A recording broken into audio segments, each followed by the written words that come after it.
जय हिंद दोस्तों, बहुत बहुत स्वागत है आपका हमारी इस नई वीडियो के अंतर्गत। कई साथियों के मेरे पास ये मैसेज आ रहे थे कि सर राजवंशों से कितना कुछ पढ़ना है हमें, क्योंकि कोचिंग वालों ने इतने पढ़ने भरवा दिए सिर्फ राजवंशों से। हमें पता है राजस्थान में बहुत से राजवंश है, लेकिन क्या उनकी उपयोगिता इतनी है भी कि नहीं एग्जाम के दृष्टिकोण से, उसके ऊपर आज मैं बात करूंगा। दोस्तों मैं आपसे यही कहना चाहूंगा कि राजवंश से लगभग 2-3 सवाल आते हैं, तो उसके लिए हमें इतनी बड़ी बड़ी पोथियां पढ़ने की क्या आवश्यकता है। ये हमारी स्मार्ट स्टडी का तरीका नहीं हो सकता कि हम अपना बहुत सारा टाइम एक ऐसे टॉपिक पे दें जिससे कि प्रश्न बनने की संभावना बहुत कम है। तो उन्हीं सभी को शंकाओं को समाधान करने के लिए कई साथी मेरे को बोल रहे सर आप ये टॉपिक पढ़ा दो, तो मैं कोशिश कर रहा हूँ कि बहुत कम क्लास में बहुत कम वक्त जाया करके आपका इस टॉपिक को पूरा करवा दूँ। ये मेरा सेशन दोस्तों आरबीएससी के ऊपर बेस्ड रहेगा, क्योंकि सवाल आमतौर पर वहीं से बनते हैं। एग्जामिनर को 2-3 सवाल बनाने हैं, उसके लिए वो बड़े ग्रंथ की बजाय जो आरबीएससी में जो बुक्स चलती है ऑथेंटिक भी होती है, उनके सोर्स फॉलो करने की कोशिश करता वो। पिछली परीक्षा में मैंने देखा और जितना मैंने अनुभव किया उन चीज़ों को, क्योंकि मैं एक इतिहास का विद्यार्थी हूँ तो मैं पिछले पेपर देखता रहता हूँ, तो उससे मैंने अनुमान लगाया है कि ज़्यादातर प्रश्न कहाँ से बनते हैं। ठीक साथियों, तो मेरे सेशन अपना शुरू करते हैं राजस्थान का प्राचीन इतिहास, जिसमें राजवंशों से हम शुरू करना है। और मैं कोशिश करूँगा बहुत कम समय में इसको पूरा करवा दे। आप चाहे तो इसके स्क्रीनशॉट ले लेना, या फिर मैं इसको पीडीएफ के रूप में टेलीग्राम पे डाल दूंगा। आप इतना भी पढ़ लोगे तो आपका सफिशियंट है। 3-4 सवाल आएंगे आराम से, 2-3 सवाल आपके यहाँ से सही हो जाएंगे। इतना कुछ पढ़ने की आपको आवश्यकता नहीं पड़ेगी। ठीक है साथियों, हम शुरू करते हैं। राजवंश में पढ़ते हैं, सबसे पहले हमारे पास एक चीज सामने आती है उनकी उत्पत्ति के सिद्धांत के आधार पे। बहुत से इतिहासकारों का अलग अलग मत रहा है, कभी ये अपने एक मत पर स्थापित नहीं हो पाए।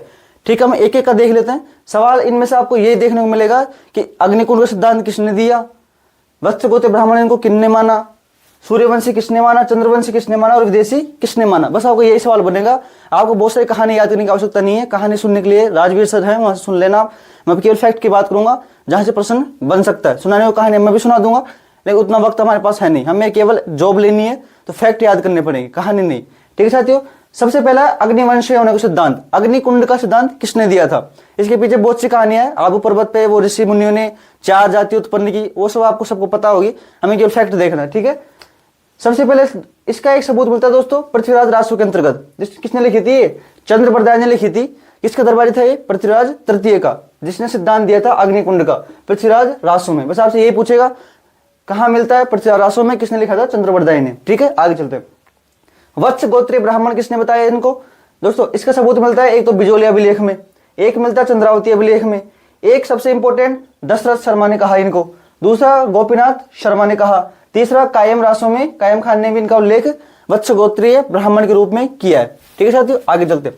इनको सूर्यवंश किसने माना, दोस्तों देखो एक तो हमीर महाकाव्य में इनका उल्लेख सूर्यवंश से मिलता है। जीएच ओझा, गौरीशंकर ओझा जी, इंपॉर्टेंट है भी, इनका मत रहा है कि ये सूर्यवंशी है। हमीर रासों में भी क्या मिला है, सूर्यवंशी। पृथ्वीराज विजय में क्या उल्लेख मिलता है, सूर्यवंशी होने का। ठीक है साथियों, सूर्यवंशी होने क्या उल्लेख हो गई है। आपसे प्रश्न पूछेगा, इनमें से एक का नाम दे देगा, 3 किसी और का नाम दे देगा, पूछ लेगा किसका मत था कि सूर्यवंशी थे। ठीक है साथियों, आगे देखते हैं। चंद्रवंशी होने का सबूत हास्य अभिलेख और अचलेश्वर मंदिर के अभिलेख में मिलता है। विदेशी होने का एक तो जेम्स टोल ने इसका मत प्रदान किया, दूसरा विलियम कुक ने जिसने अपनी किताब लिखी थी इनकी जीवनी के ऊपर, उसमें इसका उल्लेख किया, तीसरा स्मिथ ने भी इनको क्या बताया, विदेशी बताया। ठीक है दोस्तों, ये आप स्क्रीनशॉट ले लो तो इसका, तो आपको केवल नाम याद रखना है किसने क्या बताया। बस स्टोरी आप सुनते रहना, बाद में सुनते रहना, अभी तो हमें जॉब क्लियर करनी है। ठीक है, तो इनमें से कोई प्रश्न बनता है तो इनमें से एक नाम दे देगा आपको। जैसे कि वत्सगोत्र ब्राह्मण, तो आपको इनमें से एक नाम दे देगा, 3 नाम इनमें से दे देगा, तो आपको बताना कौन सा सही है वो। ठीक है साथियों, आगे चलते हैं। राजवंशों में आगे की कड़ी में हम बढ़ते दोस्तों, बारी बारी से एक एक राजवंश को। मैं इनकी ज्यादा डीप में आपको कहानी नहीं बताऊंगा, वो अपने टीचर्स ने बता दी भी होगी आपको, या फिर आप कहीं पे देख लेना। हम केवल फैक्ट पे बात करेंगे जहां से प्रश्न बन सकते हैं, क्योंकि हमें जॉब चाहिए। बड़ा टॉपिक है ये, बहुत ज्यादा किताब पढ़ना इसके लिए कारगर नहीं होगा। मैं बहुत कम कंटेंट में आपको इसका जो वैल्यूएबल कंटेंट है वो आपको दे रहा हूँ। ठीक है, हम शुरू करते हैं गुहिल वंश से। ठीक है दोस्तों, गुहिल के नाम पर ही इसका वंश क्या पड़ा, गुहिल वंश पड़ा। और इसका संबंध के बारे में अलग अलग इतिहासकर्ता अलग अलग मत रखते हैं। अबुल फजल कहते हैं कि ईरान के नौशेन खास संबंध इसका, कहा के ईरान के नौशेखा से। वहीं टोड कहते हैं कि वल्लभी के शासकों से इनका संबंध। ठीक है, अलग अलग मत है। सवाल जो भी आए आपको याद रखना है कि ईरान के नौशेखा संबंध किसने बताया, अबुल फजल ने, और वल्लभी के शासकों से कर्नल टोड ने। ठीक है, जीएच ओझा कहते हैं कि 566 ईस्वी में गुहिल ने इस वंश की स्थापना की थी। किसने, गुहिल ने। कब की थी, 566, किसके अनुसार, जीएच ओझा के अनुसार। ठीक है, इसका प्रतापी शासक रहा दोस्तों एक बप्पा रावल। इसके बारे में कहा जाता है कि जीएच ओझा कहते हैं कि इसका वास्तविक नाम क्या था, कालभोज। क्या था, कालभोज, लेकिन इसकी उपाधि क्या थी, बाप्पा। ठीक है। 734 ईस्वी में मान मौर्य को इसने हराया और चित्तौड़ पर अपना अधिकार कर लिया। हालांकि मान मौर्य के सामंत हुआ करते थे, मान मौर्य कमजोर पड़ा, विदेशी आक्रमण होने लगे, तो इसने बैकअप कर लिया। ठीक है। इसने राजधानी किसको बनाया, नागदा को, और कैलाशपुरी में एक लिंग जी का मंदिर बनवाया जो इनके कुल देवता भी है, एक लिंग जी।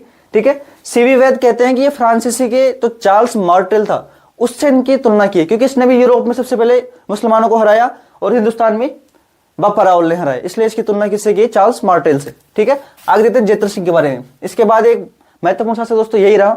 ठीक है। इसने राजधानी बनाई दोस्तों चित्तौड़ को, परमाणु को हराया वहां पर और चित्तौड़ को क्या बनाई, राजधानी बनाई। इसके काल में युद्ध हुआ एक भूताला युद्ध, बहुत ही इंपॉर्टेंट युद्ध दोस्तों, ये 1227 में हुआ। किसके मध्य, इल्तुतमिश और जेतर सिंह के मध्य में। इल्तुतमिश को इसको हार का सामना करना पड़ा। इसका उल्लेख किससे मिलता है हमें, हमीर मदमर्दन में। और किसने लिखी थी, वो जय सिंह सूरी ने। इसमें हमीर शब्द का उपयोग किसके लिए किया गया दोस्तों, इल्तुतमिश। इसको याद रखना बहुत अच्छे से। हमें लगता है ये हिंदू नाम है तो ये हम जेतर सिंह के लिए किया गया होगा, लेकिन ऐसा नहीं है। ठीक है। आपको सवाल कैसे देगा, हमीर मदमर्दन में हमीर का उपयोग किसके लिए किया गया, इल्तुतमिश, जेतर सिंह, हमीर, कौन सा, रणथंबोर वाला। तो सबके नाम दिए कंफ्यूज करने के लिए, आपको याद रखना किसके लिए कहा गया, इल्तुतमिश के लिए। ठीक है। जीएच ओझा कहते हैं उस वक्त जब दिल्ली में गुलाम वंश का शासन था तो उन सुल्तानों की समकक्ष में मेवाड़ में सबसे प्रतापी शासक कौन हुआ, जेतर सिंह हुआ। कौन कहते हैं, जीएच ओझा, याद रखना इसको। ठीक है। अगला शासक आता है रतन सिंह। इसके काल में 1303 में अलाउद्दीन खिलजी का इस पे आक्रमण हुआ। इसके पीछे कई किंवदंती है, कोई कहता है पद्मिनी के चक्कर में हुआ, कोई कहता है सामरिक महत्व के चक्कर में हुआ। उस पर हम नहीं जाएंगे, कहानी सबको पता है, सबने पढ़ रखी है चीजें, हमें फैक्ट याद रखना है, क्या सवाल बन सकता है। ठीक है। इसके काल में पहला शाखा हुआ था 1303 में अलाउद्दीन खिलजी का। ठीक है। इसका उल्लेख किससे मिलता है, ये तो खजाइन उल फुतू, किसकी रचना है, अमीर खुसरो की। किसका दरबारी था वो, अलाउद्दीन खिलजी का दरबारी था। उसमें बताया गया है कि अलाउद्दीन खिलजी ने चित्तौड़ पर अधिकार करके अपने पुत्र खिज्र खान को यहाँ पर शासक बनाया और उसके नाम पर ही चित्तौड़ का नाम बदला, क्या रखा, खिजराबाद। ठीक है। खिजराबाद किसने रखा, अलाउद्दीन खिलजी ने। खिज्र खान कौन था, अलाउद्दीन खिलजी का बेटा। उल्लेख किससे मिलता है, खजाइन उल फुतू में। दूसरा पद्मावत, पद्मावत किसकी रचना है, मलिक मोहम्मद जायसी में। पद्मावत में ही उल्लेख मिलता है पद्मिनी के बारे में, जो उनकी प्रेम कथा रही उसके बारे में मिलता है। और अलाउद्दीन खिलजी ने आक्रमण पे 1600 रानियों ने जो जौहर किया, कई 16,000 बताते हैं, कई 1600 बताते हैं, तो उन सब का उल्लेख किसमें मिलता है दोस्तों, पद्मावत में मिलता है। ठीक है। एक इंपॉर्टेंट चीज कि रावल शाखा का सबसे अंतिम शासक रहा दोस्तों रतन सिंह, रावल शाखा का। उसके बाद राणा सिसोदिया शाखा आ गई। ठीक है, गोहिल वंश की। ये कुछ इंपॉर्टेंट बातें दोस्तों यहाँ तक है, इसको याद रखना आपको, फैक्ट है ये। इनमें से आपको एक सवाल देखने को मिल जाएगा, मिलेगा वो यहीं से मिल जाएगा, बड़ी बड़ी किताब पढ़ने से कोई मतलब नहीं है आपको। ठीक है, टाइम वेस्ट बहुत ज्यादा होता है। आगे चलते हैं। ठीक है दोस्तों, हमारा अगला शासक आ जाएगा राणा हमीर। दोस्तों ये सिसोदिया ठिकाने के जागीरदार हुआ करते थे। इनके पूर्वजों ने जब अलाउद्दीन खिलजी का आक्रमण हुआ था 1303 में, लक्ष्मण सिंह जी वगैरह जो इनके पूर्वज थे, उन्होंने अपनी शहादतें दी थी। इसने चित्तौड़ पर पुनः गोहिल वंश की स्थापना की थी और इसके बाद इस शाखा का नाम सिसोदिया पड़ा दोस्तों। ठीक है, इसके बारे में कुछ देख लेते हैं। 1326 में चित्तौड़ पर पुनः अधिकार किया इसने। इसके उपनाम, इसको मेवाड़ का उद्धारक भी बोला जाता है, इसे विषम घाटी पंचानन भी बोला गया है। किसमें, कीर्ति स्तंभ प्रशस्ति के अंतर्गत। कीर्ति स्तंभ प्रशस्ति में क्या बोला गया दोस्तों, विषम घाटी पंचानन कहा गया। सिंगोली का युद्ध हुआ इसके काल में। सिंगोली के युद्ध में मोहम्मद बिन तुगलक को इसने हराया दोस्तों। ठीक है, और राणा शाखा का प्रयोग शुभारंभ हुआ था और राणा हमीर के काल में ही हुआ था। ठीक है साथियों, आगे देखते हैं राणा लाखा। राणा लाखा दोस्तों, इसकी जो मारवाड़ के रणमल थे उनकी बहन थी हंसबाई, जिसका विवाह हुआ था राणा लाखा से। राणा लाखा का एक और पुत्र था चुंडा, और चुंडा को राजस्थान का भीष्म पितामह भी कहा जाता है क्योंकि इसने अपनी राजकाज छोड़ दिया था अपने पिता के लिए। ठीक है दोस्तों, चुंडा को राजस्थान का भीष्म भी कहा जाता है। सवाल आया हुआ है कई बार, राजस्थान का भीष्म किसे कहा गया, किसे, चुंडा को कहा गया। इनके काल में जावर में चांदी व शीशे की खान मिली। जावर स्थान है, वहां पर चांदी शीशे की खाल मिली। इनके काल में एक बंजारे ने पिछोला झील का निर्माण करवाया। सवाल पूछ सकता है पिछोला झील का निर्माण किस शासक के काल में हुआ, किसके में हुआ, राणा लाखा के काल में। ठीक है, आगे देखते हैं दोस्तों मोक्कल। मोक्कल जो दोस्तों राणा लाखा का पुत्र था, इसका संरक्षण रहा दोस्तों चुंडा। फिर किसी पारिवारिक समस्याओं के कारण जब इन पे शक किया जाने लगा हंसाबाई के द्वारा, छोड़ के चले गए बाद में। और झीलवाड़ा में चाचा मेरा व महपा पवार ने किसकी हत्या कर दी थी, मोक्कल की हत्या कर दी दोस्तों। चाचा मेरा और महपा पवार, इनके पुत्र हुआ दोस्तों कुंभा। आगे देखते हैं कुंभा की दोस्तों दो चीजें देखते हैं, एक तो सामरिक महत्व है, एक सांस्कृतिक महत्व है। किसी भी राजा की महानता के दो आयाम होते हैं, सामरिक और सांस्कृतिक। युद्ध के स्तर पर सेनापति के स्तर पर उसने क्या कार्य किए और अपने राज्य में सांस्कृतिक तौर पर उसने क्या नवाचार किए, देखते हैं दोस्तों। इन्हीं कारण दोस्तों सारंगपुर का युद्ध हुआ 1437 में। किस किस में? मालवा के महमूद खिलजी और कुंभा के बीच में। इसने मालवा के महमूद खिलजी को हराया और उस हार के, उस विजय के उपलक्ष्य में इसने विजय स्तंभ का निर्माण करवाया। ठीक है, सवाल पूछ सकता है कि विजय स्तंभ का निर्माण किस युद्ध के उपलक्ष्य में किया गया? सारंगपुर के युद्ध के उपलक्ष्य में। ठीक है, आगे चलते हैं। 1453 में इसने मंडोर को छीना, मंडोर पर जो कि मारवाड़ के अधीन आता था, मंडोर पर अधिकार किया और जब वहां पे संधि हुई तो संधि में इसने मंडोर वापस दे दिया और संधि के तहत अपने पुत्र रणमल का विवाह मारवाड़ की राजकुमारी से करवाया। ठीक है दोस्तों, आगे देखते हैं। चांपानेर की संधि, महमूद खिलजी और कुतुबुद्दीन ऐबक ने चांपानेर की संधि की, जिससे कि वो एक साथ मिलकर के राणा कुंभा को हरा सके और उसके राज्य पर अधिकार कर सके, लेकिन वो असफल रहे। उन्होंने आक्रमण किया बदनौर में 1457-58 के समय में, लेकिन ये युद्ध क्या रहा दोस्तों? असफल रहा। किसके कारण? कुंभा की कूटनीति के कारण। इसने उनके बीच से मध्य में अफवाह फैला दी और उनके मतभेद करवा दिए। आगे देखते हैं इनके सांस्कृतिक महत्व दोस्तों। कविराज श्यामल दास दोस्तों, उन्होंने बताया उनके मतानुसार 84 में से 32 दुर्गों का निर्माता अकेला कुंभा है दोस्तों, मेवाड़ के अंतर्गत, जिसमें अचलगढ़, सिरोही, कुंभलगढ़ जैसे बड़े बड़े दुर्ग शामिल है। छोटे तो और भी कई दुर्ग है। ठीक है, कुंभलगढ़ दुर्ग, इसका शिल्पी कौन था दोस्तों? मंडन। निर्माण किसने करवाया? कुंभा ने करवाया। ठीक है, चित्तौड़ में इसने कुंभशाह मंदिर बनवाया, श्रृंगार चमरी बनवाई, एकलिंग जी के विष्णु मंदिर बनवाया, रणकपुर के मंदिर बनवाया। दोस्तों एक विद्वान था, पढ़ा लिखा व्यक्ति था और महान विद्वान था। इन्होंने अपने ग्रंथ भी लिखे, संगीत राज, संगीत मीमांसा, सूर प्रबंध। इनके ग्रंथों से आप अंदाजा लगा सकते हैं कि संगीत प्रिय थे, इसलिए इनको अभिनव भट्टाचार्य भी बोला जाता है। ठीक है, चंडी शतक पर इन्होंने व्याख्या की, गीत गोविंद और संगीत रत्नाकर पर इन्होंने टीकाएं लिखी। ठीक है दोस्तों, और दोस्तों कीर्ति स्तंभ प्रशस्ति भी इनके काल में ही बनाई गई। किसने बनाई? अत्रि व महेश नामक पंडित ने दोस्तों। ठीक है, इनकी कई उपाधियां प्रचलित है। अक्सर सवालों प्रश्नों में, अक्सर परीक्षा में सवाल इनसे आते रहते हैं।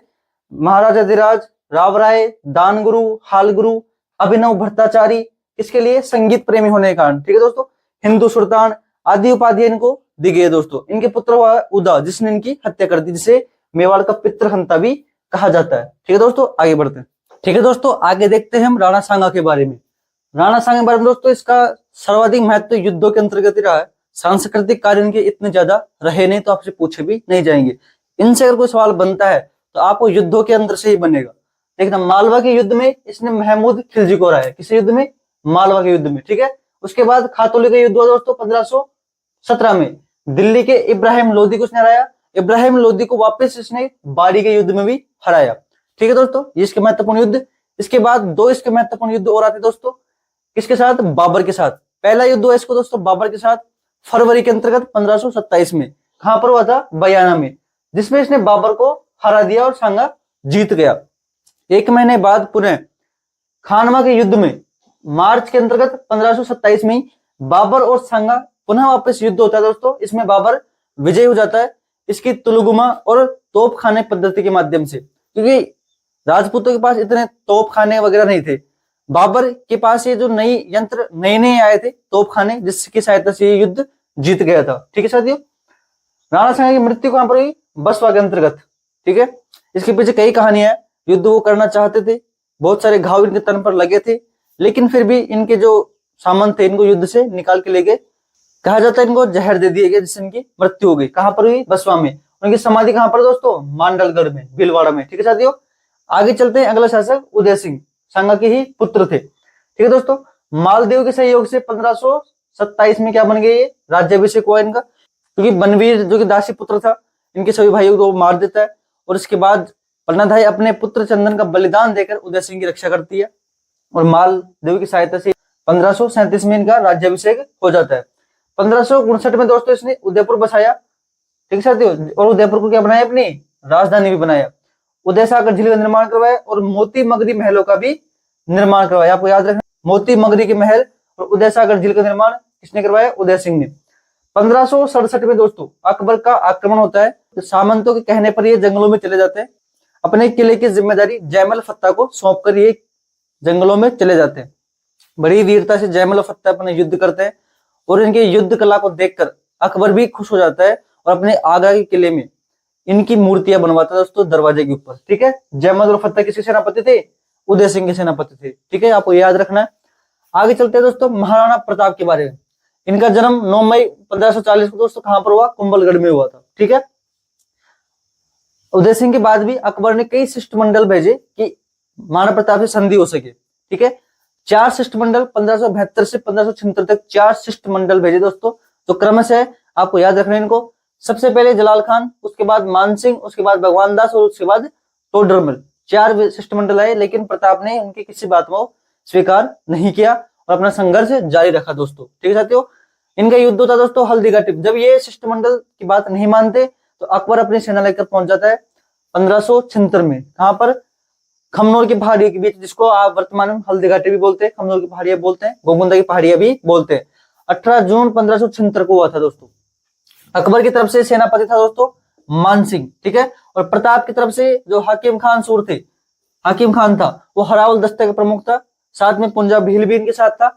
और जब युद्ध के दौरान युद्ध निर्णायक स्थिति में चल रहा था, तो जब झाला बीदा ने महाराणा प्रताप का मुकुट अपने सिर पर धारण किया और प्रताप को युद्ध से बाहर कर दिया गया। ठीक है दोस्तों, झाला बीदा ने। हल्दीघाटी युद्ध को दोस्तों अलग अलग विद्वानों ने अलग अलग नाम दिया है। जैसे कि हल्दीघाटी किसने नाम दिया? जेम्स टोड ने। खमनोर का युद्ध किसने कहा? अबुल फजल ने। और गोगुंदा का युद्ध किसने किया दोस्तों? बदायूं ने।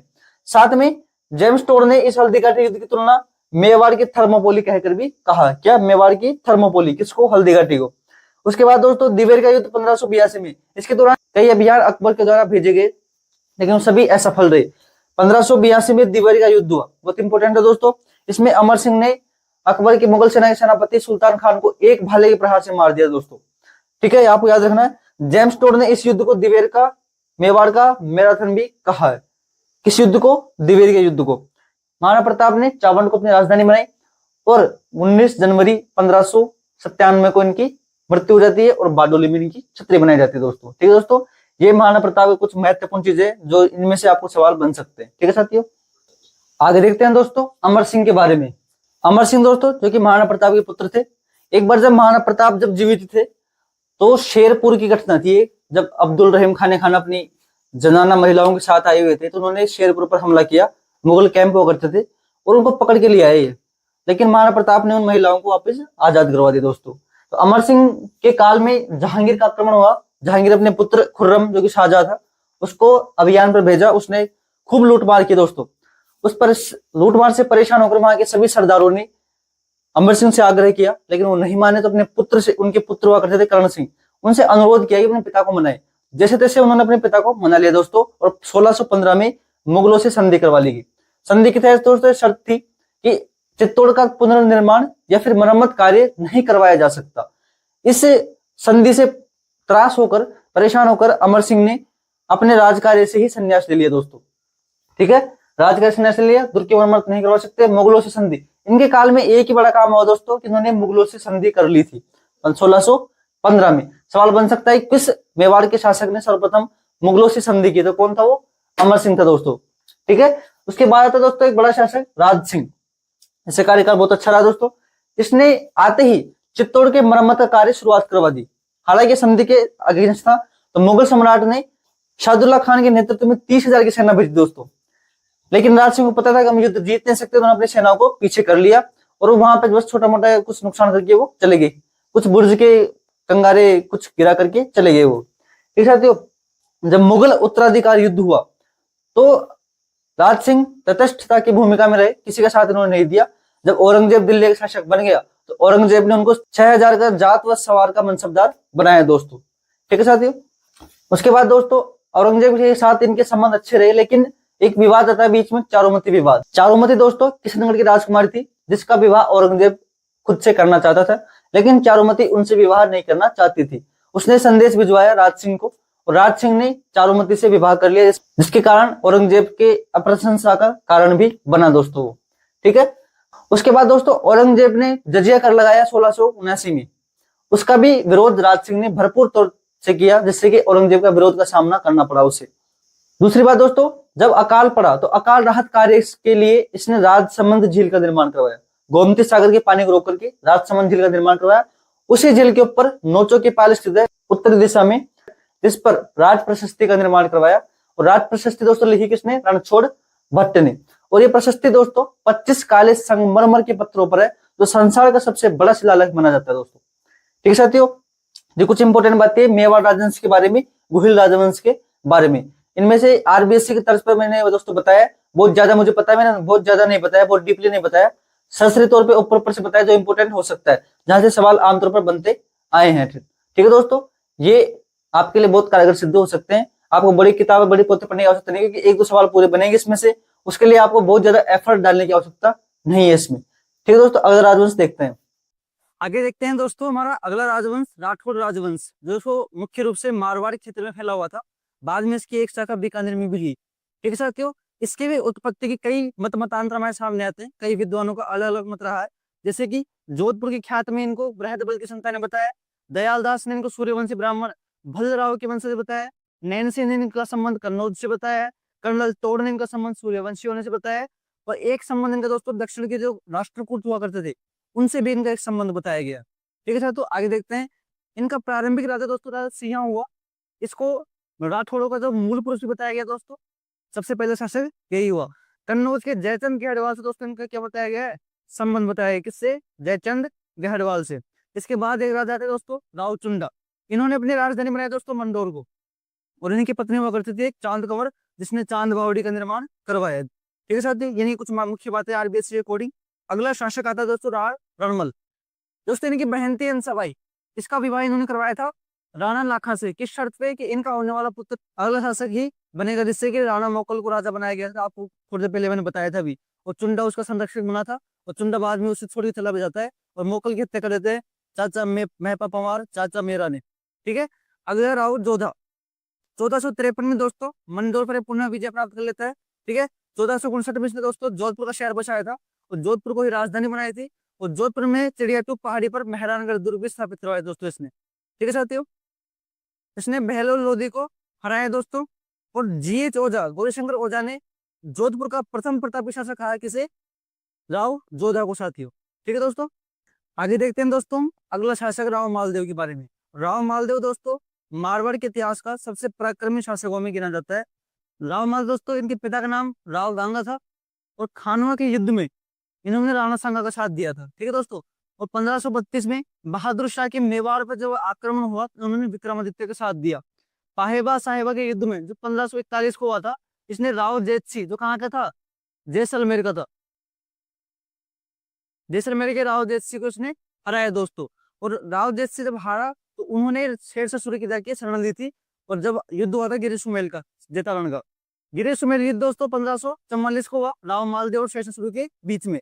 मालदेव के सेनापति थे जेता और कुंपा, बहुत ही पराक्रमी सेनापति दोस्तों, लड़ते हुए वीरगति प्राप्त। शेरशाह इनकी वीरगति को देखते हुए कहते हैं कि एक मुट्ठी पर बाजे खातिर पूरा हिंदुस्तान खो देता मैं।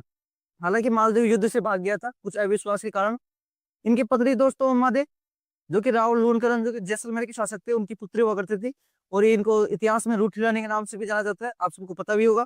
और ये रूठ कर कहाँ चली गई थी? अजमेर के तारागढ़ में रहती थी। ठीक है साथियों, इनका उपनाम है हसमत वाला राजा। किसने कहा? फारसी इतिहासकार ने इसको उपाधि दी है हसमत वाले राजा की। इसको हिंदू बादशाह भी कहा जाता है, हिंदू बादशाह, इनको हिंदू बादशाह भी कहा गया दोस्तों। 52 युद्ध और 58 परगने इन्होंने अपने जीवन काल में जीते दोस्तों। इनकी रानी थी स्वरूप दे, जिसने क्या बनवाया था? स्वरूप तालाब। कहाँ पर? जयपुर में, जिसे बहुजीरो तालाब भी कहा जाता है दोस्तों। आगे चलते हैं राव चंद्रसेन के ऊपर। राव चंद्रसेन दोस्तों बहुत ही संघर्ष में शासक रहा। जिस प्रकार मेवाड़ में प्रताप ने संघर्ष किया, उसी प्रकार मारवाड़ में राव चंद्रसेन का परिश्रम और संघर्ष में देखने को मिलता है मुगलों के विरुद्ध में। पूरे जीवन काल में भले अकेले भटकते रहे, संघर्षों से जूझते रहे, लेकिन अकबर की अधीनता स्वीकार नहीं की इन्होंने। राव चंद्रसेन दोस्तों मालदेव के बेटे थे। मालदेव 3 बेटे थे, राम, उदय सिंह और चंद्र सिंह। चंद्र सिंह सबसे छोटे बेटे थे। उदय को और राम को राजा नहीं बनाया, तो चले गए ये अकबर की शरण में। अकबर अपनी सेना भेजता है दोस्तों 1564 में, किसके नेतृत्व में? हुसैन कुली खान के नेतृत्व में भेजता है, और ये सेना जोधपुर पर अपना कब्जा कर लेती है 1564 के अंतर्गत। ठीक है साथियों, चंद्रसेन यहाँ से भागकर कहाँ चला जाता है? भाद्रजून चला जाता है। भाद्रजून से दोस्तों जब मुगल सेना भाद्रजून में ही पहुंच जाती है, तो सिवाना चला जाता है। सिवाना से पीपलो, जैसे काउंटा, बांसवाड़ा, डूंगरपुर से कई जगह भटकता रहता है दोस्तों, लेकिन वो संघर्ष अपने पूरे जीवन पर्यंत करता रहता है। ठीक है दोस्तों। दोस्तों नागौर दरबार लगा 1570 में, उसमें ये शामिल हुआ इस उम्मीद से कि शायद अकबर उसकी सहायता करेगा, लेकिन अकबर का रुख दोनों भाइयों की तरफ था, तो वहां से ये चला आया। आजीवन मुगलों से संघर्ष किया दोस्तों इसने। और विश्वेश्वर नाथ रेव ने, याद रखना इस नाम को, विश्वेश्वर नाथ रेव ने इनकी तुलना किससे की दोस्तों? महाराणा प्रताप से इनकी तुलना की है। इन्हें मारवाड़ का प्रताप भी कहा जाता है दोस्तों। इनके साथी थे रावल सुखराज, सुजा और देवीदास। ठीक है साथियों। इस दौरान ही दोस्तों जो राय सिंह था बीकानेर का, यहाँ का प्रशासक बनाया गया था जोधपुर का, इस दौरान जब ये यहाँ पर जोधपुर में गद्दी खाली थी, उस दौरान इनको प्रशासक बनाया गया था राय सिंह को। ठीक है दोस्तों। उसके बाद देखते हैं 1581 से, जब 1581 में मृत्यु हो गई, तो 1581 से 1583 तक मारवाड़ को खालसा रखा गया दोस्तों। खालसा मतलब केंद्र शासित प्रदेश। आज का जो केंद्र शासित प्रदेश होता है उसे उस दौर में खालसा कहा जाता था। और उसके बाद जब इनकी मृत्यु हो गई तो 1583 में अकबर ने मोटा राजा उदय सिंह को बुलाया और उनको राजा बनाया। इस खुशी में मोटा राजा उदय सिंह ने अपनी पुत्री जगत गोसाई का विवाह जहांगीर से किया, जिससे कि पुत्र हुआ था खुर्रम। ठीक है दोस्तों। और अकबर ने इसको 1000 का मनसबदार भी नियुक्त किया दोस्तों। ठीक है साथियों। आगे देखते हैं। अगला शासक है जसवंत सिंह के बारे में। जसवंत सिंह मेवाड़ के एक अच्छे शासक रहे, बहुत अच्छा कार्यकाल रहा है इनका। इसके बारे में कई फैक्ट में जानकारी देखने को मिलती है दोस्तों। इनका जन्म दोस्तों तो बुरहानपुर में हुआ 1626 में।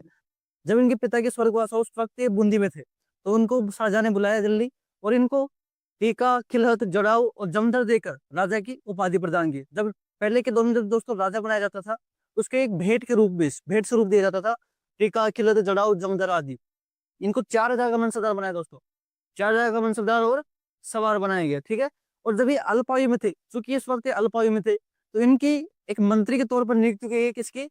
राज सिंह कुंपावत की, जिन्हें 1000 का जात और 400 का सवार बनाकर इनका मंत्री नियुक्त किया गया। जसवंत सिंह के मंत्री किसको नियुक्त किया गया? तो राज सिंह कुंपावत को किया गया था दोस्तों। 1645 में इनको आगरा प्रबंधन के लिए भेजा गया। 1648 में कंधार भेजा गया।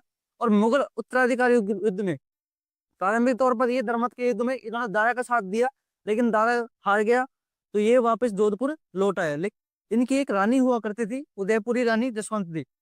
इन्होंने किले के दरवाजे बंद कर दिए, इनको किले के अंदर नहीं घुसने दिया। ठीक है साथियों। इसके पीछे क्या कहानी आपने पढ़ रखी है, खूब पढ़ रही है, तो हम फैक्ट पे ध्यान देते हैं अभी। तो ठीक है साथियों। दोबारा जब खजवा का युद्ध हुआ तो ये औरंगजेब की तरफ से लड़ने गया, और वहां पर कुछ अविश्वास देखते हुए इसने औरंगजेब के खेमे को लूट के वापस भाग गया वहां से। ठीक है साथियों। फिर इसका सुलह करवाई दोस्तों जयसिंह कच्छावा, जो कि जयपुर के शासक थे जयसिंह कच्छावा, उन्होंने इसकी सुलह करवाई। और पुनः 1659 में इनको गुजरात का सूबेदार बना के भेजा गया दोस्तों।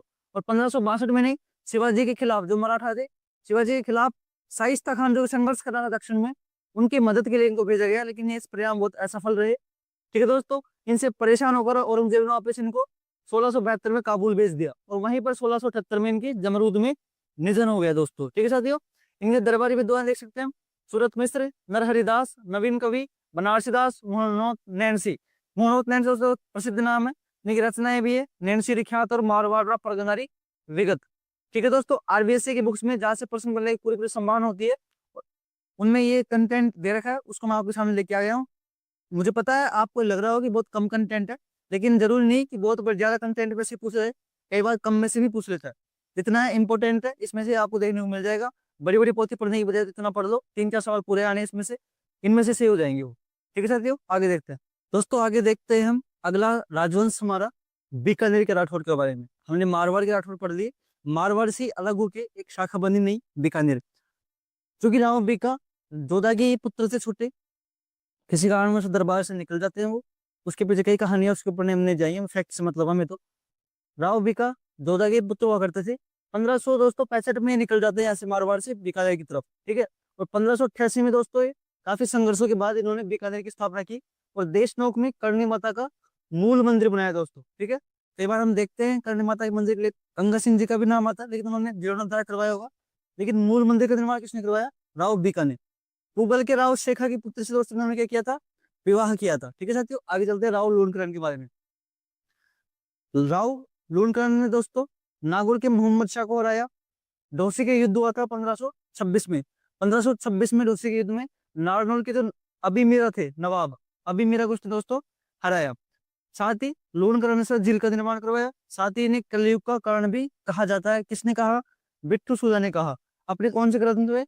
राव जेतसिरो छंद में बिट्टू सूजाने ने कलयुग का कारण कहा। साथ में करमचंद्र वंशोत्कीर्तनम में इसकी तुलना की गई दोस्तों, इनसे कर्ण से तुलना की गई इनकी। ठीक है, तो इनकी दानशीलता के कारण, ये इतने दानवीर थे, इसके कारण इनको कर्ण की तुलना की गई है साथियों। आगे देखते हैं राव जेतसी के बारे में। 1534 में काबुल के कामरान को हराया इसने। और दोस्तों कामरान हुमायूं का भाई था, कामरान उसको हराया। इसके सेनापति दोस्तों नागराज। जब मालदेव का आक्रमण हुआ था तो नागराज ही गया था शेरशाह के पास सहायता मांगने के लिए, लेकिन सहायता पहुंचने से पहले ही मालदेव ने आक्रमण कर दिया था। 1541 में पाहिबा साहिबा के युद्ध में हुआ दोस्तों जेतसी व मालदेव के बीच, मालदेव जीत गया, जेतसी की मृत्यु हो गई। ठीक है साथियों, आगे चलते हैं। राव कल्याणमल, खानवा के युद्ध में दोस्तों इसने साइमा का साथ दिया था। ठीक है साथियों, गिर सुमेर के युद्ध में इसने शेरशाह का साथ दिया।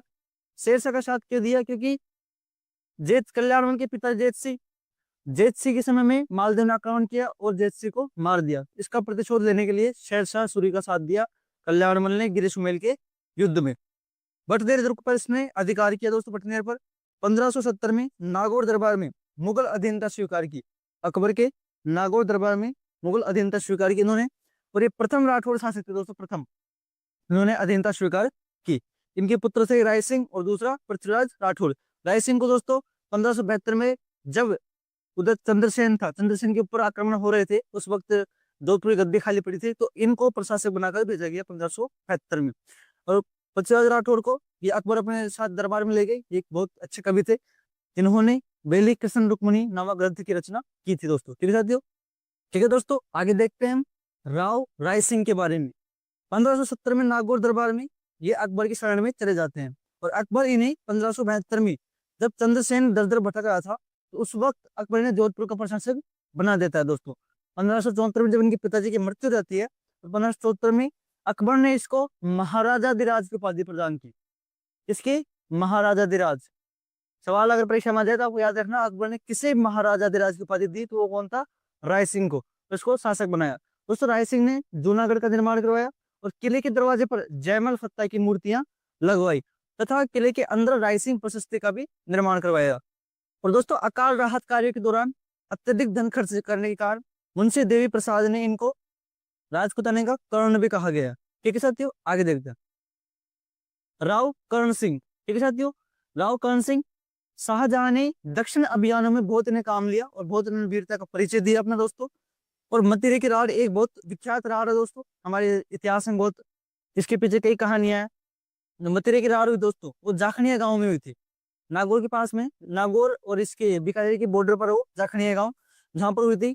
नागौर के शासक थे दोस्तों अमर सिंह, और किसके मध्य हुई? अमर सिंह और कर्ण सिंह के मध्य मतिरे की राड़। ठीक है दोस्तों, मुगल उत्तराधिकार युद्ध में पहले तो दोस्तों ये तटस्थ रहे, लेकिन जब लगा कि औरंगजेब जीत रहा है, तो ये औरंगजेब के खेमे में चले गए और अपने दोनों पुत्रों पदम सिंह और केसरी सिंह को औरंगजेब की ओर से भेज दिया दोस्तों। ठीक है, इन्हें जानगलदर बादशाह की उपाधि दी गई, किसमें? शुक सप्तति ग्रंथ के अंतर्गत। और ये ग्रंथ किसने लिखा था? चिंतामणि भट्ट ने लिखा था। ठीक है साथियों, आगे याद रखना है, जानगलदर बादशाह की उपाधि किसे मिली? कान सिंह को। किसने दी? चिंतामणि भट्ट ने। किसमें दी? शुक सप्तति में। ठीक है साथियों, आगे देखते हैं। इन्होंने अपनी पुस्तक भी लिखी है साहित्य कल्पद्रुम नाम से, याद रखना आपको। कर्ण सिंह की पुस्तक कौन सी है? साहित्य कल्पद्रुम। इनके दरबारी हुए दोस्तों गंगानंद मैथिली, तो गंगानंद मैथिली ने कर्णभूषण और काव्य डाकिनी जैसी कृतियों का निर्माण किया दोस्तों। ठीक है साथियों, ये मारवाड़ के और बीकानेर के राठौड़ हो गए हमारे। ठीक है, हमने पढ़ लिए गोहिल वंश और राठौड़ वंश। अब हम पढ़ते हैं अगला। अगला हमारा टॉपिक है चौहान वंश से संबंधित। ठीक है साथियों, इसके बारे में भी अनेकों मत मतांतर है कि कहाँ से इनकी उत्पत्ति हुई, कहाँ से इनका संबंध माना जाता है। इसके लिए हर विद्वान अलग अलग मत दे रहा है अपना। देखिए, सूर्यवंशी माना इनको जीएच ओझा ने, चंद्रवंशी माना दोस्तों अचलेश्वर मंदिर का जो अभिलेख है उसमें इसको चंद्रवंशी माना गया है। साथ ही दशरथ शर्मा ने इनको ब्राह्मण वंश से संबंधित माना है। आपको प्रश्न पूछ सकता है कि चौहानों का संबंध दशरथ शर्मा के अनुसार कहां से है, तो आपको याद रखना किससे? ब्राह्मण से। इनका एक राजा होता दोस्तों वासुदेव। बिजोलिया का अभिलेख मिला एक 551 ईस्वी का, ये इसका कार्यकाल बताया जाता है दोस्तों वासुदेव का। और बिजोलिया अभिलेख में वासुदेव को आदि पुरुष माना गया है चौहानों का। साथ ही इसने सांबर झील का निर्माण भी करवाया था बिजोलिया अभिलेख के अनुसार। ठीक है साथियों, अगला शासक होता दोस्तों इनका एक गोवक प्रथम, गोवक फर्स्ट। दोस्तों चौहान जो प्रारंभिक दौर में गुर्जर प्रतिहारों के सामंत माने जाते थे, गोवक ने इनको गुर्जर प्रतिहारों के सामंत से दोस्तों मुक्त कराया। दोस्तों इनका मुख्य प्रश्न है कि चौहानों को गुर्जर प्रतिहारों की सामंताई से मुक्त किसने करवाया? तो वो कौन था? गुवक प्रथम था। ठीक है, आपको याद रखना है इसको। अगला राजा दोस्तों विग्रहराज द्वितीय, ये एक बड़ा शासक रहा, इनका शक्तिशाली शासक रहा दोस्तों। हर्षनाथ मंदिर का जो अभिलेख है 1973 का, उसमें इसके कई विजयों का उल्लेख मिला है। इसमें बताया गया है कि गुजरात के चालुक्य शासक था मूलराज, इसने मूलराज को हराया था। इसका उल्लेख किसमें मिलता है? हर्षनाथ मंदिर के अभिलेख के अंतर्गत।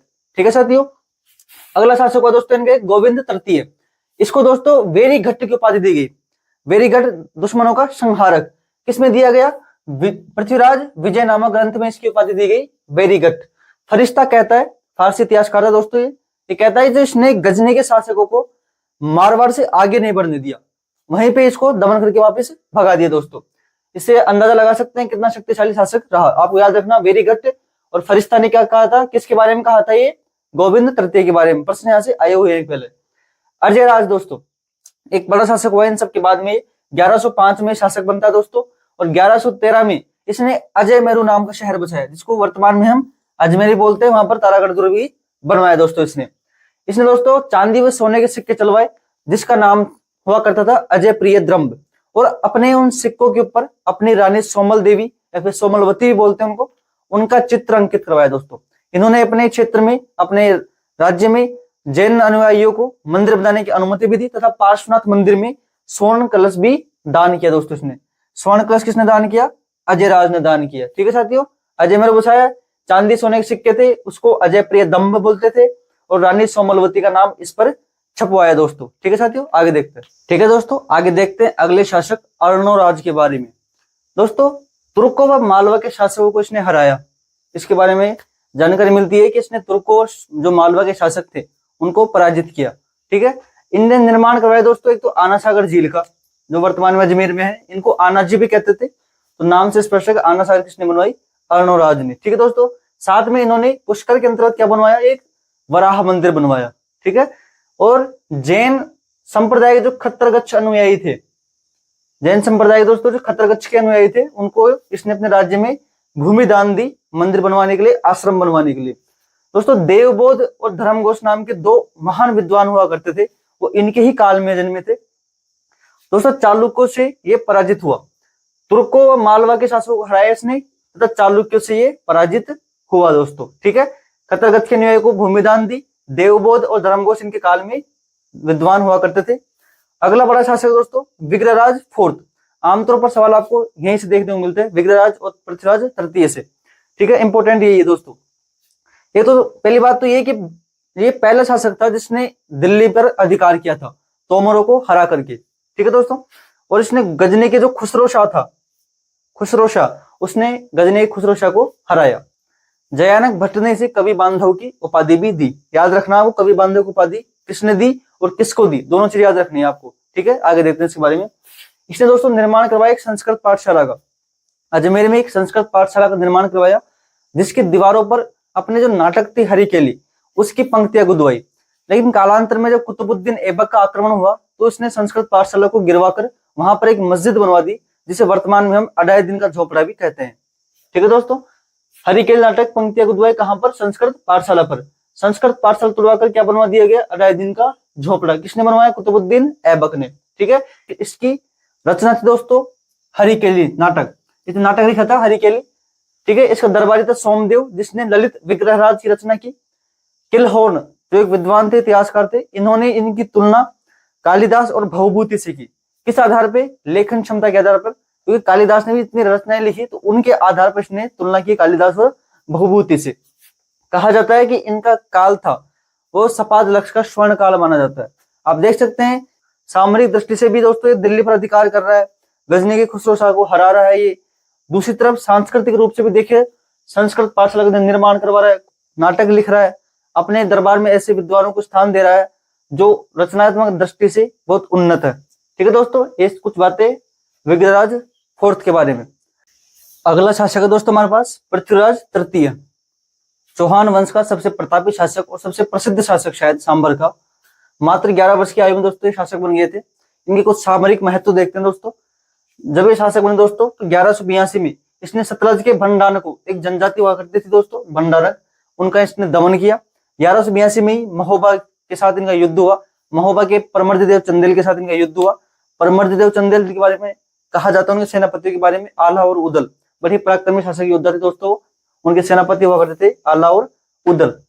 ठीक है, कन्नौज के जयचंद गढ़वाल के साथ इनका संघर्ष हुआ दोस्तों, जिसमें जयचंद गढ़वाल को हारना पड़ा। इसके पीछे कई किंवदंतियां हैं। कहा जाता है कि जयचंद गढ़वाल इनको नीचा दिखाने के लिए एक राजसूय यज्ञ कर रहे थे और पृथ्वीराज तृतीय की मूर्ति अपने दरवाजे पर लगा देते हैं, मूर्ति पत्थर की बनी हुई, और उसमें फूलों की माला की बजाय चप्पलों की माला पहना दी जाती है। साथ ही अपनी पुत्री जो संयोगिता थी उनका स्वयंवर भी करते हैं उस वक्त भी, और स्वयंवर में सभी राजाओं को आमंत्रित किया जाता है सिवाय पृथ्वीराज तृतीय को छोड़ के। लेकिन संयोगिता पृथ्वीराज तृतीय से विवाह करना चाहती थी। किसी भी शासक के गले में माला पहनाने की बजाय उस मूर्ति में जाके माला पहना दी और पृथ्वीराज उसे वहां से उठा करके ले जाता है, और इस दौरान इनके बीच काफी संघर्ष होता है। हालांकि दोस्तों कई लोग इतिहासकर्ता इसको एक किंवदंती या फिर एक कथा मानते हैं, कोई इसे काल्पनिक मानता है तो कोई इसे सच मानता है। सबके अलग अलग मत रहे हैं, हमें उस पर नहीं जाना कि वो सही है गलत है। हमें तो जिसके आधार पर पूछ जाएगा उसका हम जवाब दे देंगे। हमें अगर पूछेगा कि अबुल फजल के अनुसार क्या ये सत्य है तो बिल्कुल सत्य है। हमें पूछेगा जीएच ओझा ने इसका काल्पनिक बताया कि सत्य बताया तो हम बता देंगे काल्पनिक बताया। हमें उस कहानी से मतलब नहीं है, हमारे एग्जाम में जो सवाल आएगा उसके आधार पर हम बात करेंगे। ठीक है साथियों, इसके दोस्तों दो पक्ष हैं, एक तो इसके पक्ष में रहे और एक इसके विपक्ष में रहे। पक्ष से मतलब इस कथा को, इस कहानी को, इस घटना को सत्य किसने माना? दशरथ शर्मा ने सत्य माना, अबुल फजल ने माना, सीवी वैद्य ने माना और गोपीनाथ शर्मा ने माना। और इसको काल्पनिक किसने माना? जीएच ओझा, गौरीशंकर हीराचंद ओझा, रोमिला थापर और आरएस त्रिपाठी ने इसको क्या माना? सिर्फ कपोल कल्पनाएं माना। ठीक है साथियों, आगे देखते हैं। इनके दो मुख्य युद्ध दोस्तों जो मोहम्मद गोरी के साथ हुए, तराइन प्रथम और तराइन द्वितीय युद्ध। तराइन का प्रथम युद्ध दोस्तों 1191 में हुआ मोहम्मद गोरी और पृथ्वीराज थर्ड के बीच में, और इसमें विजय हुए पृथ्वीराज थर्ड।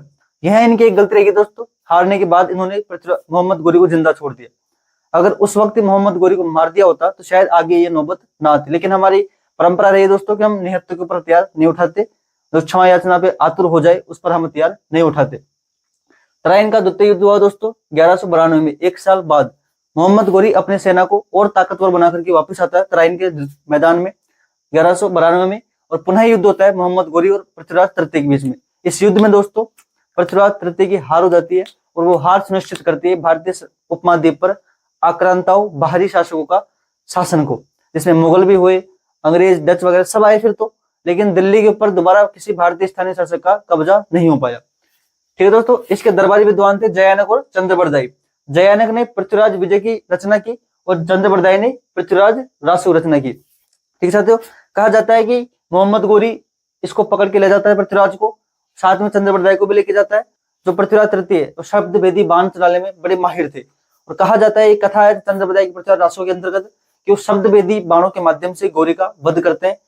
पर चंद्रबरदाई उनको इशारों में समझाते हैं कि 4 बांस 24 गज अंगुल अष्ट प्रमाण ताऊ पर सुल्तान मत चुके चौहान।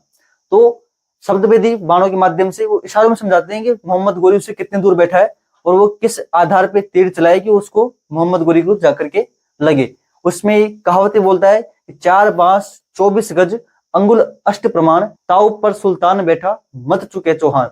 तो इस इशारों में 4 बांस की जितनी लंबाई 24 गज उसके ऊपर अंगुल अष्ट प्रमाण 8 अंगुलियों के प्रमाण, 8 अंगुलियों की जैसे ऊंचाई होती है ना, उतनी दूरी पर कौन बैठा है? सुल्तान मोहम्मद गोरी। मत चुके चौहान, चौहान मार दे इसको। तो शब्द भेदी बाणों के माध्यम से मोहम्मद गोरी को ये मार देता है। ये चंद्रबरदाई के अनुसार है, हालांकि कई विद्वान इस मत को खंडन करते हैं, इसका सही नहीं मानते इसको। ठीक है साथियों, ये कुछ बातें पृथ्वीराज तृतीय के बारे में। चौहान वंश के शासकों में ये मुख्य शासक थे, इनसे ही प्रश्न बनते आए हैं और बनने वाले प्रश्न इनमें से ही बन जाएंगे। बड़ी किताब पोथी पढ़ने से कोई मतलब नहीं दोस्तों। ठीक है, आगे देखते हैं अगले शासकों के बारे में। चौहान वंश के कुछ एक शासक और दोस्तों, उन्हें भी देख लेते हैं। पहले हम देखते हैं दोस्तों रणथंभौर के चौहान। रणथंभौर के चौहान में दोस्तों स्थापना की थी गोविंदराज ने। सबसे पहला शासक यह पृथ्वीराज तृतीय का ही पुत्र था दोस्तों, जो रणथंभौर चला गया और वहां पर अपने स्वतंत्र राज्य की स्थापना कर दी। इस पूरे रणथंभौर के इतिहास दोस्तों पूछने लायक एक ही राजा है हम्मीर, उसके बारे में देख लेते हैं। इसने दोस्तों दिग्विजय की नीति अपनाई और इसने मेवाड़ के समर सिंह को हराया। ठीक है, और 1291 में जलालुद्दीन का जब आक्रमण हुआ तो उसके आक्रमण को भी इसने असफल किया। इसके प्रतिशोध में 1301 में अलाउद्दीन खिलजी के ऊपर आक्रमण करता है।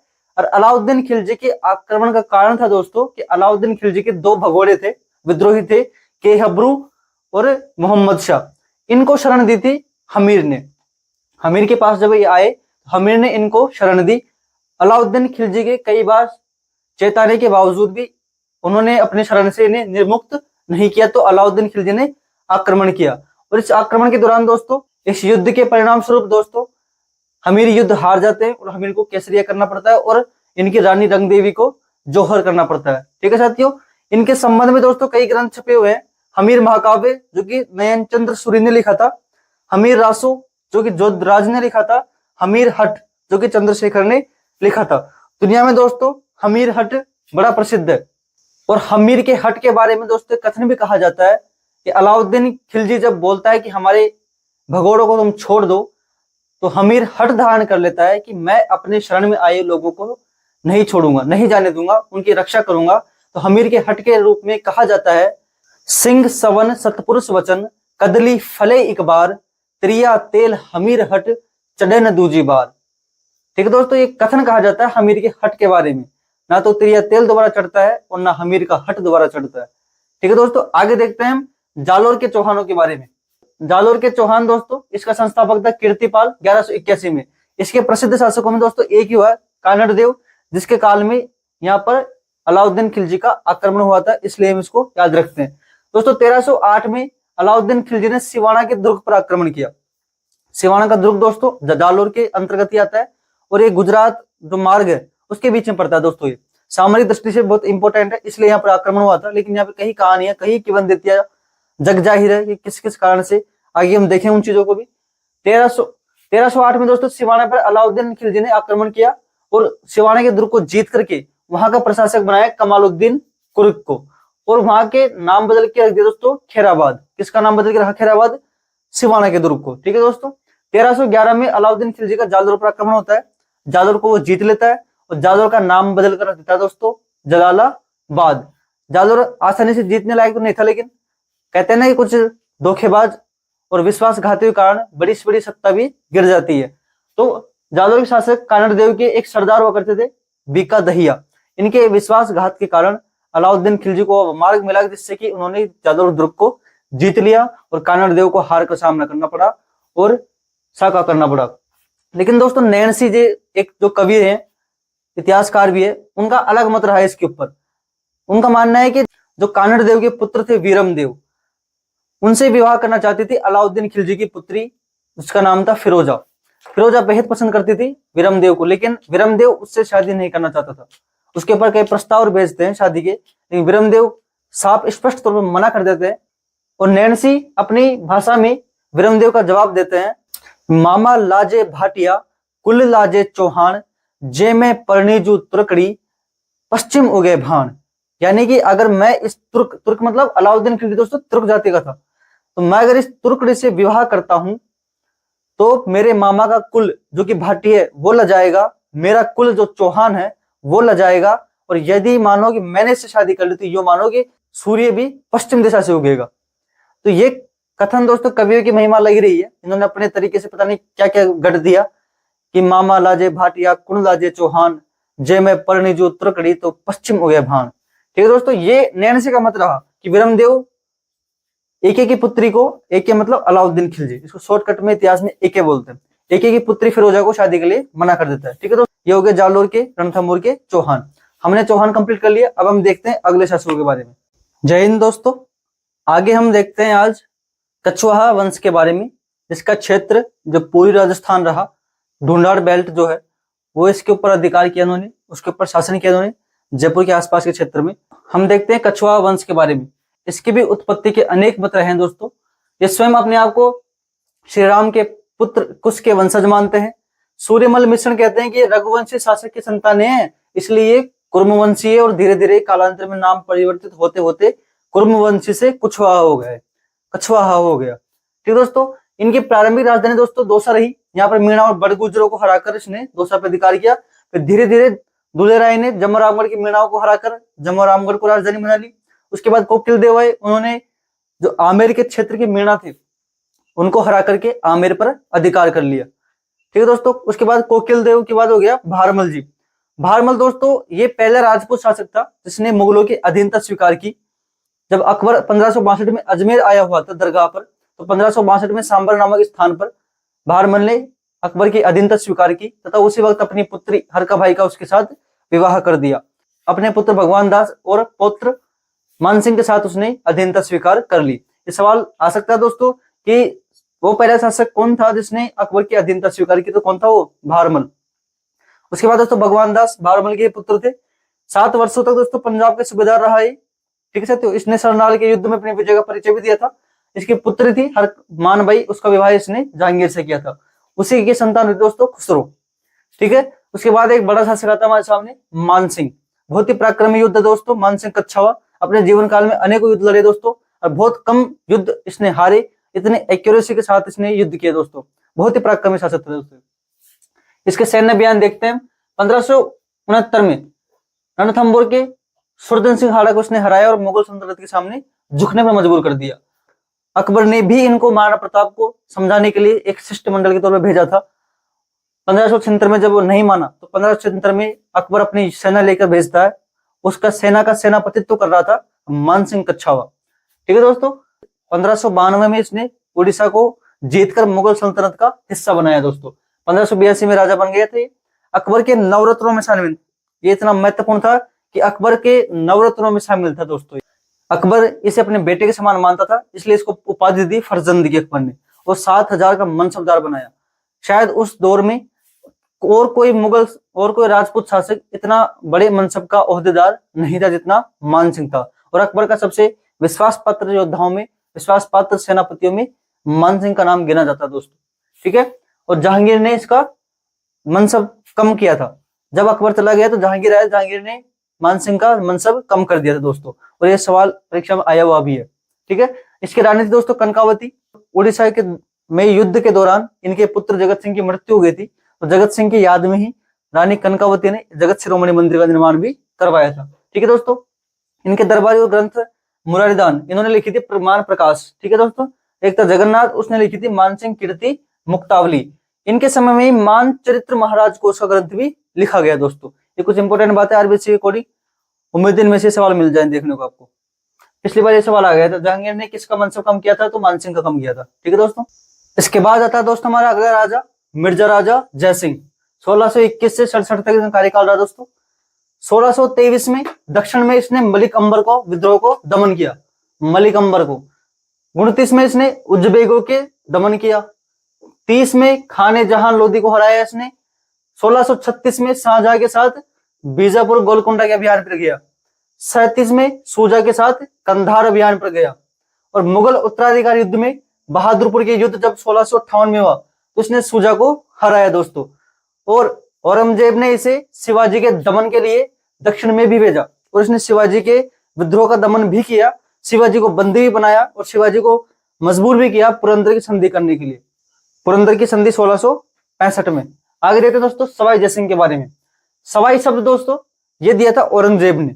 औरंगजेब को मानना था कि ये मिर्जा राजा जयसिंह से भी महान और वाक्पटुता में चतुर और पराक्रमी योद्धा है, इसलिए इसको सवाई की उपाधि दी। मतलब सवाई मतलब होता है ज्यादा, ठीक है साथियों। मुगल उत्तराधिकार युद्ध में जब जाजव का युद्ध हुआ तो इसने आजम और मुअज्जम में युद्ध हुआ तो इसने साथ दिया आजम का, लेकिन युद्ध जीत गया मुअज्जम। तो मुअज्जम ने क्या किया कि जो विजय सिंह था उसको राजा बना दिया आमेर का, और जय सिंह को हटा दिया वहां से, और आमेर का नाम बदल के कर दिया दोस्तों मोमिनाबाद, ठीक है साथियों। 1773 में फर्रुख सियर, हालांकि बाद में इसने मेवाड़ की सहायता से युद्ध करके वापस से आमेर पे कब्जा कर लिया था। 1713 में फर्रुख सियार ने मालवा के सूबेदार बनाया इसको। 1713 में मालवा के से सूबेदार बनाया गया दोस्तों। 1734 में इसने होडा सम्मेलन की नींव रखी, होडा सम्मेलन आयोजित किया। क्यों किया था? मराठाओं के बढ़ते विद्रोह को दमन करने के लिए इसने होडा सम्मेलन का आयोजन करवाया था। राजपुताना के सभी शासकों, सभी राजाओं को एकत्रित करके एक छत्र के नीचे लाकर मराठाओं से संघर्ष करने के लिए, हालांकि ये सफल नहीं हुआ, ठीक है दोस्तों। सर्वाधिक 7 मुगल शासकों के साथ काम किया दोस्तों। प्रश्न अगर पूछे कि आमेर के किस शासक ने सर्वाधिक मुगल बादशाहों के साथ कार्य किया, तो वो था दोस्तों सवाई जयसिंह। दोस्तों ये ज्योतिष का प्रकांड विद्वान हुआ करता, कलात्मक रूप से कई योगदान रहे हैं। इसने सभी नक्षत्रों को एक साथ इकट्ठा करवाकर एक पुस्तक बनवाई जिसने जीज मोहम्मद शाही नाम दिया उस ग्रंथ को। ठीक है दोस्तों, इसने खुद ने भी ज्योतिष पर ग्रंथ लिखा जिसको जयसिंह कारिका भी कहा जाता है। उसने 5 सौर वेधशालाएं बनाई दोस्तों, जयपुर, दिल्ली, मथुरा, उज्जैन और बनारस में, जिसमें सबसे बड़ी सौर वेधशाला दोस्तों जयपुर वाली अपनी, जिसे हम जंतर मंतर भी कहते हैं कालांतर में। ठीक है साथियों, इसने जयपुर जैसा शानदार और खूबसूरत शहर बसवाया दोस्तों। इसका जो वास्तुकार था वो लेके आए बंगाल से विद्याधर को। इसने आयताकार रूप में पूरे जयपुर को बहुत शानदार रूप से अंगीकृत किया है। ठीक है साथियों, 1727 में अश्वमेध यज्ञ करवाया दोस्तों। ये एक अंतिम हिंदू शासक था जिसने अश्वमेध यज्ञ करवाया साथियों। ठीक है, साथ में दोस्तों इसने नाहरगढ़ का निर्माण करवाया 1734 में, और जयगढ़ दुर्ग में जयबान तोप का निर्माण कराया जो ऐसे ही सबसे बड़ी तोप मानी जाती है। साथ में चंद्रमहल का निर्माण करवाया, सिसोदिया रानी का महल का निर्माण करवाया, जल महल का निर्माण करवाया। और दोस्तों ये प्रथम हिंदू शासक था जिसने उस दौर में हिंदू परंपरा में व्याप्त जो कुरीतियां थी, सती प्रथा हुई, विधवा विवाह को ना करने की प्रथा हुई, इन सब पर रोक लगाई। इसने सती प्रथा को रोक लगाई, विधवा विवाह को आगे प्रोत्साहित करने के लिए नियम भी बनाए। सोचो ये शासक उस दौर में कितनी बड़ी दूरदृष्टिता रखता था, इसकी महानता इस बात में सिद्ध होती दोस्तों। यकीनन पूरे जयपुर के इतिहास हम देखते हैं तो सबसे वास्तविकता में जो एक राजा होना चाहिए उसकी खूबियां सारी सवाई जयसिंह में देखने को मिलती है। सामरिक दृष्टि से भी इसने खूब योगदान रहा इसका युद्धों में, साथ ही कलात्मक दृष्टि से भी, शिक्षा की दृष्टि से भी, ठीक है दोस्तों, साथ में नवनिर्माण की दृष्टि से भी, और दूसरा सामाजिक तौर पर सामाजिक कुरीतियों को दूर करने की दृष्टि से भी देखा जाए तो वाकई में अपने आयामों में ये दोस्तों सर्वोच्च शिखर पर स्थान प्राप्त करता है। ठीक है दोस्तों, ये है कच्छावा वंश से संबंधित आमेर जयपुर के शासकों के बारे में। आगे हम देखते हैं दोस्तों अगले शासकों के बारे में।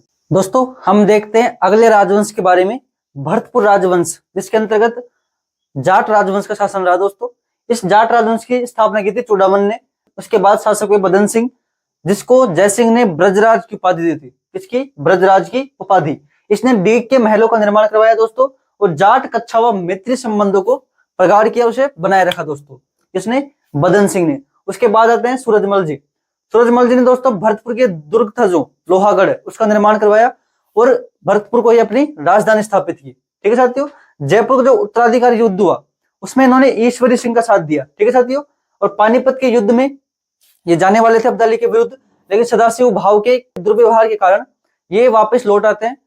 हालांकि सदाशिव भाव जब हार जाते हैं, पानीपत के युद्ध में मराठा हार जाते हैं, तो भागते हुए मराठाओं को शरण देने का काम किया था सूरजमल जी ने। ठीक है दोस्तों, ये कुछ सामान्य जानकारी थी भरतपुर के बारे में। आगे जैसलमेर की भाटियों के बारे में। दोस्तों जैसलमेर की भाटियों के बारे में तो एक ही चीज इंपोर्टेंट है, 2.5 दिन का शाखा। 2.5 दिन का शाखा, 2.5 शाखा प्रसिद्ध है।